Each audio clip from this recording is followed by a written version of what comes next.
Hello dear জেনফাস UG 2025 candidates, আশা করছি সবাই ভালো আছো। আবারও নতুন একটা ভিডিওতে তোমাদেরকে স্বাগতম। অনেক দিন পর তোমাদের জন্য নতুন ভিডিও নিয়ে এলাম। আজকের আলোচ্য বিষয় JENPAS UG 2025 paper 2 only for BHA অর্থাৎ ব্যাচেলার ইন হসপিটাল অ্যাডমিনিস্ট্রেশনে ভর্তির জন্য তোমাদের এক্সপেক্টেড কাট অফ র্যাঙ্ক কত হতে পারে। প্রথমেই বলে দিই, এটা পুরোটাই একটা অনুমানযোগ্য বিষয়। 100% কারেক্ট যে হয়ে যাবে এরকম বিষয়টা নাও হতে পারে, তবে এর কাছাকাছি কিছু একটা যাবে। ওকে, সো শুরু করা যাক।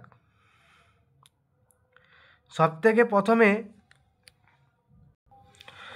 As a general candidate, UR candidate হিসাবে তোমার মার্কস, এখন তো র্যাঙ্কার বেরিয়ে গেছে, সো তোমার র্যাঙ্ক যদি বিলো 400 অর্থাৎ 400-র নিচে থাকে, তাহলে তুমি কিন্তু একটা আশা করতে পারো লাস্ট কাউন্সিলিং অবধি চান্স পেলেও পেতে পারো।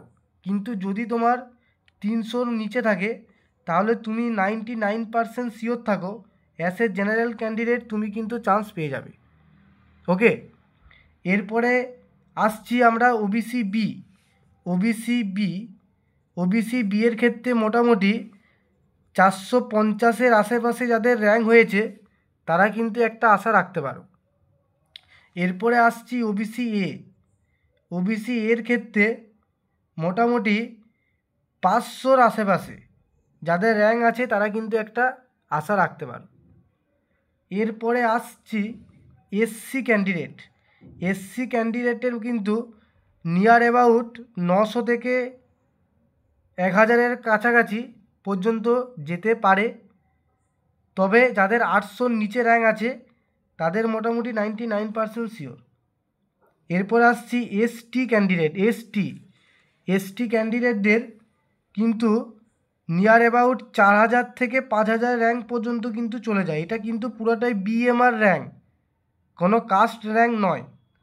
এরপর আসছি ইডাব্লিউএস ক্যান্ডিডেটের প্রায় 800 থেকে 1000-এর মধ্যে যাদের র্যাঙ্ক আছে, বিএমআর র্যাঙ্ক পুরোটাই, তাদের কিন্তু একটা চান্স আছে। তবে আমি আবারও বলছি, এটা পুরোটাই অনুমান। এর থেকে বেশি র্যাঙ্ক করেও তোমরা কিন্তু চান্স পেতে পারো যদি সিট ভ্যাকেন্সি থাকে বা যদি তোমাদের অবশ্যই ভাগ্য ভালো থাকে। তবে এর থেকে যাদের কম র্যাঙ্ক হয়েছে তাদের কিন্তু সমস্যার কিছু কারণ নেই। তারা কিন্তু সিওরিটি থাকো যে কলেজ তোমাদের হয়ে যাবে। বিএইচএ পড়ার জন্য আপাতত একটাই গভর্নমেন্ট কলেজ আছে, যেটা কল্যাণীতে অবস্থিত, WBUHS অর্থাৎ West Bengal university of health সায়েন্সের অন্তর্গত। কলেজের নাম হচ্ছে college of paramedical and allied health science, WBUHS। আজকের ভিডিও এই পর্যন্তই। যদি ভিডিও ভালো থাকে অবশ্যই লাইক, কমেন্ট, শেয়ার করতে ভুলে যেও না। দেখা হচ্ছে পরবর্তী ভিডিওতে। ততক্ষণ সবাই ভালো থেকো। টাটা।